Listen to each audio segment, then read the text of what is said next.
Біздің компанияда жаңағы асыды ғой басты өнім. Антисептик, стимулятор дорого. Сонымен бірге бізде өте керемет аюдың өті деген өнім бар, медвежий желчь. Бұл енді медвежий желчь кең салалы деп айтуға болады. Широкоспектрный дейді, кең салалы. Себебі бұл жерде өте көп нелердің жаңағы аурулардың түріне пайдалануға болады бұлар.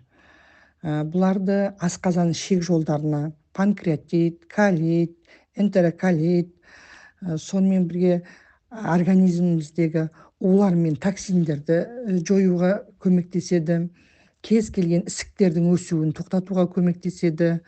Одан кейін туберкулез, цирроз, жаңағы өттің асқазанның ішек жолдарындағы іріңдер болады ғой, соларды кетіруге көмектеседі.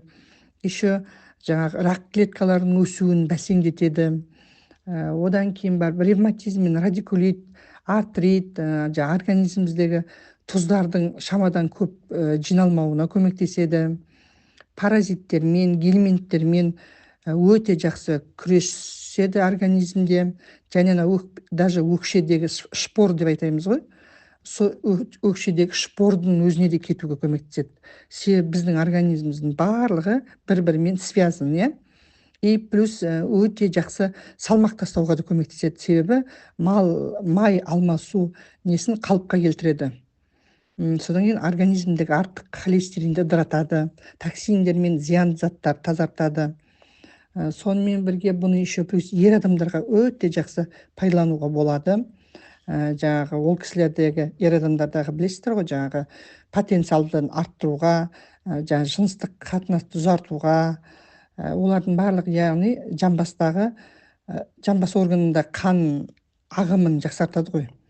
Одан кейін плюс эпилепсияға да, эпилепсияны енді толық қанды жазып кетеді деп айтпаймын, но эпилепсияда ұстап қалады ғой часто, сол часто ұстап қалатын азайтады. Енді мен өзіміздің басымыздан өтіп жатқан нәрсені айттым да. Одан кейін жаңағы психикалық және вегетативті функциялар бар ғой, соларды қалыпқа келтіреді. Одан кейін бұның ең жақсы несі еще плюс қант диабеті дейміз ғой, сахарный диабет деп айтамыз ғой, сол қанттың деңгейін өте жақсы қалыпқа келтіреді.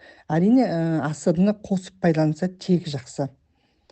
Сол бұл жерде өте көп широкоспектрный дейді ғой, көп салада пайдалануға болады. Яғни бұл антисептикалық қызмет атқарады, микробқа қарсы, қабынуға қарсы, даже қызуды да түсіреді, тыныштандырады, жаңа айтып отырмын ғой, и плюс жаңағы адамның стресске, көп ауру біздің стресске де байланысты ғой, соны да қалыпқа келтіреді.